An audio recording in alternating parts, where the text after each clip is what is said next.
আসসালামু আলাইকুম। তো এবার আপনাদের মাঝে আমি এই যে ওখান থেকেই ভিডিওটা শুরু করলাম। এটা হচ্ছে দ্বিতীয় পর্ব। আপনারা নকশাগুলো দেখেন। তিনটা পর্ব বানাইতে হবে, কেননা ভিডিওটা অনেক বড় হয়ে যাবে, কারণ নকশা বহুত নকশা আছে এখানে। 300 নকশা, এটা যাতা কথা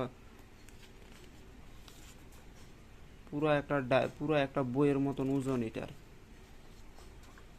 নকশাগুলাই কি দেখছেন? নকশাগুলা তখনকার যে জাদুঘররা ছিল পীর আউলিয়াদের আমলে, তারা এইসব জাদুর বলে, এইসব ক্ষমতার বলে তারা পীরদের সাথে, বড় বড় আউলিয়াদের সাথে যুদ্ধ করতো তারা। কিন্তু মূলত পক্ষে ভাই, সঠিক জিনিসের কাছে সবাই হার মানতে বাধ্য হয়।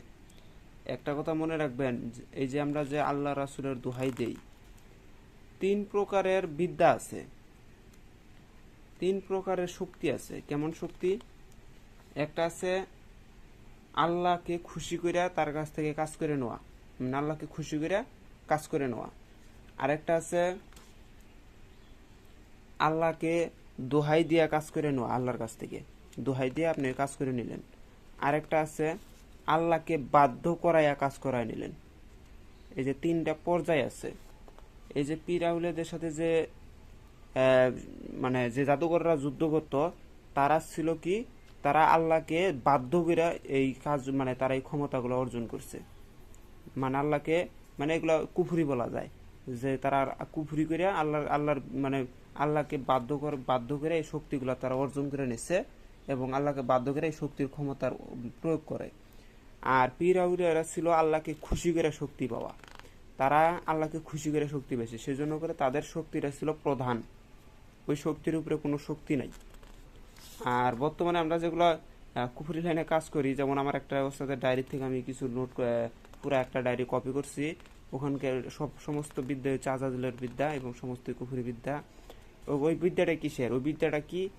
আল্লাহ, রাসূল, পীর উলিয়া যত কিছু আছে, যত দেব দেবী যত কিছু আছে, সমস্ত কিছুকে মানে তাদেরকে কুফুরি, মানে কিরা হাবিজাবি, মানে দিয়া তাদেরকে বাধ্য করে নিয়ে তাদের কাছ থেকে কাজগুলো হাসিল করে নিতাম, হাসিল করে নেওয়ার বিদ্যাগুলা। আর যদি আপনি কুফুরি করেন, সেক্ষেত্রে তাড়াতাড়ি কেন কাজ হয় এবং তাড়াতাড়ি রেজাল্টটা কেন আসে? কেননা ওই জায়গায় কুফুরি প্রয়োগ করে। আর কুফুরি প্রয়োগ করলে পারে যে কোনো দেব দেবতার অতি তাড়াতাড়ি এসে আপনার সাথে সাক্ষাৎ করে, অতি তাড়াতাড়ি আপনার কাজ করে দেয়। এবং আল্লাহর যত ফেরেশতা আছে তারাও অতি শীঘ্রই আপনার কাজের ফলাফলটা এনে দেয়। কেন? ওখানে কুফরি আছে। তারা হচ্ছে দোহাই দিলে পারে তারা ওই কাজ করতে বাধ্য হয়ে যায়। দেবদেবতারা যদি দোহাই দেন, কিরা দেন, কিরা যদি দেন, তাহলে দেখবেন যে তারা বাধ্য হয়ে যায়, অতি তাড়াতাড়ি আপনার কাজ করে দিবে।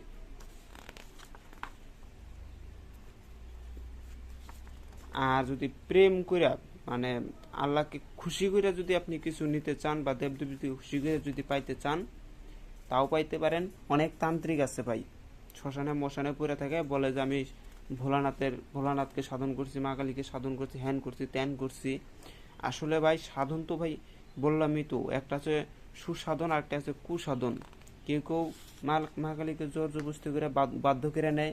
হ্যাঁ, আবার কেউ কেউ আছে তার সাথে প্রেম কইরা, তাকে ভালোবাসা ভক্তি বিশ্বাসের সহিত সাধনা কইরা তাকে পায়, তার মন খুশি কইরা মা কালীকে পায়। যেমন বামদেব ঠাকুর পাইছে, ভোয়া পাগলা পাইছে। তারা কি করছে? তারা মাকে খুশি কইরা মাকে হাসিল করে নিছে। এখন একটা কথা মনে রাখবেন, যদি আপনি আমার নাম সর্বদাই জপ করেন, দেখবেন যে আমারও মনটা আপনার প্রতি গলে যাবে। না, ওই ছেলেটা বা ওই লোকটা সবসময় আমার নাম জপ করে, আমি মানে এভাবে দেখবেন যে আমি খুশি হয়ে গেছি আপনার উপরে, যে এত আমার নাম বলতেছে, এবং এত আমার নামকে নিয়ে মানুষের কাছে ভালো ভালো কথা বলতেছে। আমি গৌরবে মানে মুগ্ধ হয়ে গেলাম আপনি যখন আমার নামটা নেবেন। হ্যাঁ, আবার আরেকটা আছে কি, আপনি আমাকে আমার পিতা মাতার কিরা দিলেন, আমার সন্তানের কিরা দিলেন, হুমুকের কিরা দিলেন, এই কিরা দিয়ে যে আপনি আমাকে হাসিল করে নিলেন। যখন আপনি কিরা দিবেন, তখন তো আর আমি থাকতে পারবো না। না, আমাকে কিরা দিচ্ছে, যদি আমি এই কাজটা না করে দিই, তাহলে আমি, যেমন ধরেন তুই হচ্ছে অমুকের মাথা খাবি, যদি তুই এই কাজে ওই কাজ না করবি তুই অমুকের মাথা খাবি। সেক্ষেত্রে কি হয়, যদি আমি কাজটা আপনার না করে দেই, তাহলে আমি কি খেলাম, অমুকের মাথা খাই ফেলাইলাম। আর আমি তো অমুকের মাথা খাইতে পারবো না। যেমন অমুকের জায়গায় আমার পিতার নামও থাকতে পারে, অমুকের জায়গায় আমার মাতার নামও থাকতে পারে। সেজন্য করে কি হয়, আমাকে বাধ্য করে নেওয়া। ঠিক তেমনই দেবদেবতাকে আপনারা বাধ্য করে নিয়ে কাজ করেন কুফরি কালামের মাধ্যমে, ওইটাকে বলা হয় কুফরি। বাধ্য করে নিয়ে কাজ করাকে বলা হয় কুফরি। সেজন্যই তো আল্লাহ বলছে যে একটা ফকির এসে যদি আপনার কাছে ভিক্ষা চায়, ভিক্ষা চাওয়ার সময় যদি সে যদি খালি একবার বলে যে আল্লাহর ওয়াস্তে আমাকে দান করুন, আপনাকে বাধ্যতামূলক ওই ফকিরকে দান করতেই হবে। আর এই আল্লাহর ওয়াস্তে যখন বলবে ফকির যে আমাকে দান করুন, ওই ফকিরেরও শাস্তি আছে। কেন শাস্তি আছে? যে সে হচ্ছে আমার নামের দোহাই দিয়া কারো কাছ থেকে টাকা নিয়ে খাইলো। সে যদি বলতো যে ভাই আমাকে কিছু টাকা সাহায্য করেন বা আমাকে ভিক্ষা দেন, সেক্ষেত্রে কিন্তু ওই ওই ওই কবিরাজ মানে ওই ফকিরেরও কোনো পাপ হইতো না, আর যে লোকটা দান করতো তারও কোনো পাপ হইতো না। আর সে যে লোকটাকে মানে ফকির যদি বলে যে আমাকে আল্লাহর ওয়াস্তে দান করুন, ওই লোকটা যদি দান না করে তাহলে ওই লোকটা গুনাহগার হয়ে যাবে। সে অনেক বড় একটা সাজা তার দুনিয়াতেই পাবে। আর যদি সে দান করে তাহলে তো সে আল্লাহ তার প্রতি খুশি হয়ে গেল, আর ফকিরের প্রতি তখন সে আল্লাহ বেজার হয়ে যাবে। আর যদি ফকির যদি আল্লাহর ওয়াস্তে না বলে যদি শুধু সরাসরি যদি ভালোভাবে চাইতো, আর যদি লোকে যদি তাকে না দিত, তাহলে লোকের প্রতি আল্লাহ মানে লোকের প্রতি আল্লাহর মনটা খারাপ হয়ে যেত। তো সিস্টেমটা হচ্ছে ভাই ঠিক তেমনই। যদি আপনারা যদি কাজ করতে চান, একটা আছে ভালোর পথ, একটা আছে খারাপের পথ। বাধ্য করে কাজ করে নিতে গেলে কাজের রেজাল্ট তাড়াতাড়ি পাবেন, কাজ ফলাফল সবকিছু তাড়াতাড়ি পাবেন, কাজও হবে। কিন্তু মূলত পক্ষে কি ভাই, ওইটার সাজা আপনাকে পাইতেই হবে। এগুলো কিন্তু নকশাগুলো কিন্তু ভাই একটা বিদ্যা দিয়ে ভালো করতে পারবেন, খারাপও করতে পারবেন। এগুলো কিন্তু শয়তানি নকশা। এটা হচ্ছে উল্টা সুলেমানি কিতাব থেকে এগুলো পাওয়া। এই যে নকশাটা দেখতেছেন, শত্রুকে একেবারে 12টা বাজিয়ে দিতে পারবেন এটার দ্বারাই। যে কাউকে 12টা বাজিয়ে দিতে পারবেন। আর যদি খালি 12টা তো বাজিয়ে দেবেন, জিন থাক পরি থাক সমস্ত কিছুকে আপনার 12টা বাজিয়ে দিতে পারবেন।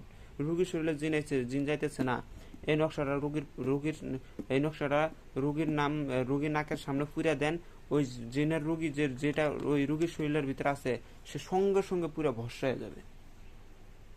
মানে নকশা পুরা শেষ, সেও পুরো ভস্ম হয়ে যাবে। আবার এটাতে শত্রুকে একদম খারাপ থেকে মেরে দিতে পারবেন। এই যেগুলো হচ্ছে মা কালীর পদ্মার মা কালীর হচ্ছে কি বা এটা নকশা, এগুলো হচ্ছে ভুতুরি নকশা, যে কাউকে একেবারে 12টা বাজায় দিতে পারবেন। যাই হোক, এগুলো নিয়মকানুন আপনারা যখন আমার কাছ থেকে নকশা নেবেন তখন নিয়মকানুন পেয়ে যাবেন।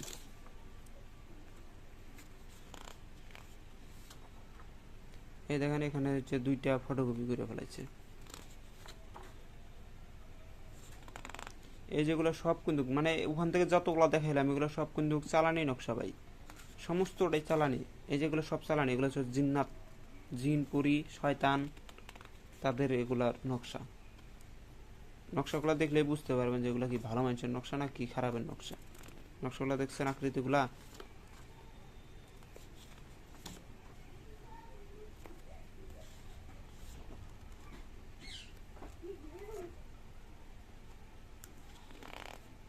তো যাই হোক ভাই, অনেক কথা বলছি, যদি ভুল ত্রুটি হয় অবশ্যই মাফ করবেন।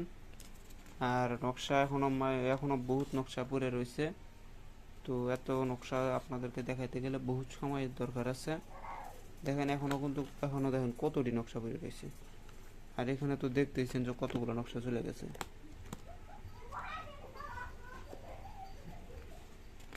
মানে কয়েকটা ফটোকপি বেশি করা আছে, যার কারণে পুরোপুরি 300-র কাছাকাছি, 300 হয়তো একটা দুটো কম হবে, কিন্তু 300 নকশাই আছে।